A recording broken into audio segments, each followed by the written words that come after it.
بالله من الشيطان الرجيم. بسم الله الرحمن الرحيم. اليوم أكملت لكم دينكم وأتممت عليكم نعمتي ورضيت لكم الإسلام دينا. صدق الله العظيم. قابل صد احترام قائد جمعیت، رہبر امت،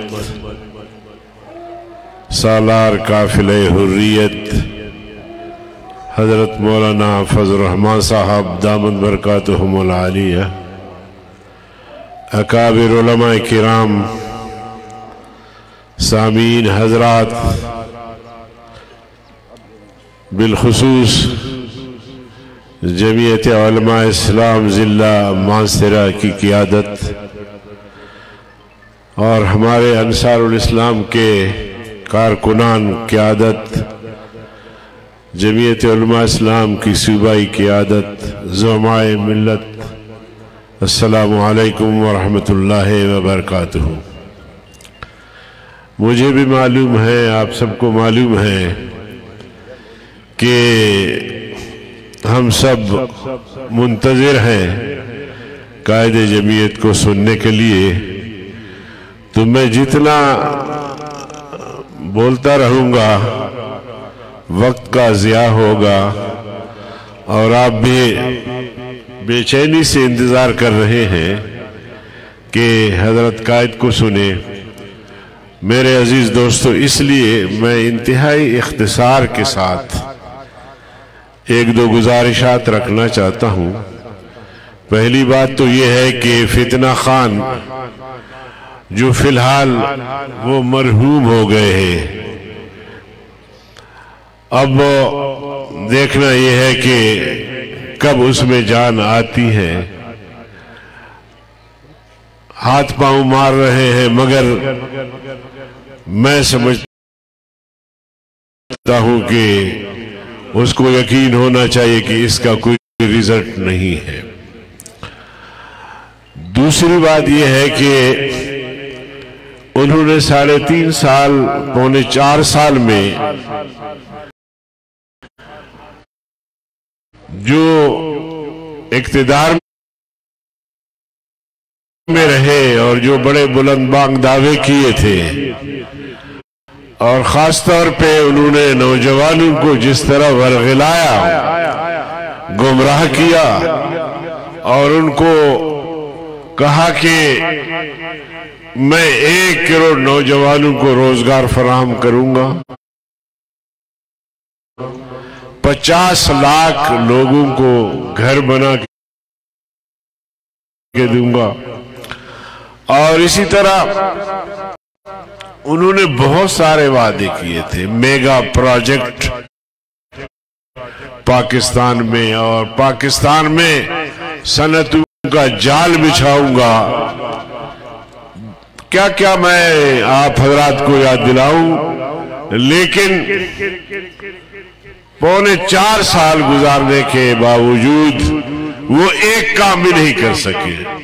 چنانچہ آج اپنے جلسوں میں پی ڈی ایم پر تنقید کے علاوہ اس کے پاس کچھ نہیں ہے، اس کے ہاتھ خالی ہے۔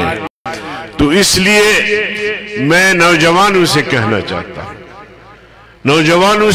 چاہتا ہوں، عوام سے کہنا چاہتا ہوں کہ یہ انتہائی جھوٹا، فریب، دھوکہ باز، جس طرح دھوکے سے اس نے اقتدار حاصل کی۔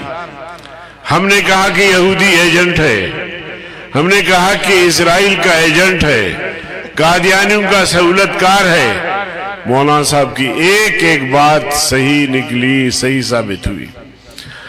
اور پھر فارن فنڈنگ کے حوالے سے تو یہ بات کھل کر سامنے آ گئی کہ اسرائیل سے بھی اس نے فنڈ لیے، بھارت سے بھی لیے، اور پھر امریکہ کی ملٹی نیشنل کمپنی سے جو اس نے پیسے لیے۔ یہ ملٹی نیشنل کمپنیاں وہ ہیں جو جب بھی امریکی صدر جس شخصیت کو وہ لانا چاہتے ہیں وہی اس کے لیے فنڈنگ کرتے ہیں، اور پھر ایک معاہدہ ہوتا ہے کہ اس تعاون کے نتیجے میں آپ نے اسرائیل کو تحفظ دینا ہے، کیونکہ ملٹی نیشنل کمپنیوں پہ اسرائیل کا، یہودیوں کا ہولڈ ہے، تو اسرائیل کو بچانے کے لیے یہ سب کچھ ہوتا ہے۔ تو یہ ساری فنڈنگ عمران کو، فتنہ خان کو انہوں نے اس لیے کیا کہ یہاں اسرائیل کو تسلیم کیا جائے پاکستان میں، اور اس کے ساتھ ساتھ یہاں کی جو کلچر ہے، جو وہاں کا جو معاشرہ ہے، اسلامی معاشرہ، مشرقی معاشرہ، اس کو تباہ کیا جائے۔ تو انشاءاللہ اس میں وہ کامیاب نہیں ہو سکے۔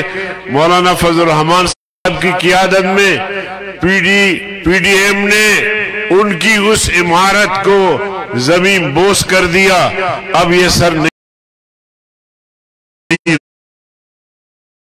اٹھا سکے گا انشاءاللہ، لہذا آپ بے فکر رہے۔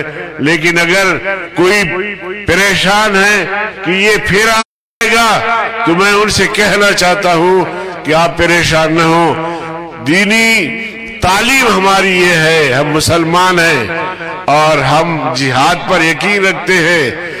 رسول اللہ صلی اللہ علیہ وسلم نے فرمایا الجہاد ماضٍ الی یوم القیامہ، جہاد قیامت تک جاری رہے گی۔ اس لیے آپ بے فکر رہے۔ ہم نے مصائب ماضی میں بھی جھیلے ہیں، کوڑے کھائے ہیں، جیلوں میں گئے ہیں، اور اب بھی ہم نے ذہنی طور پر تیاری کر لی ہے کہ کوئی بھی ظالم اور جابر اگر آئندہ آئے گا تو ہم اس کے مقابلے کے لیے کمر بستہ کھڑے ہیں۔ وآخر دعوانا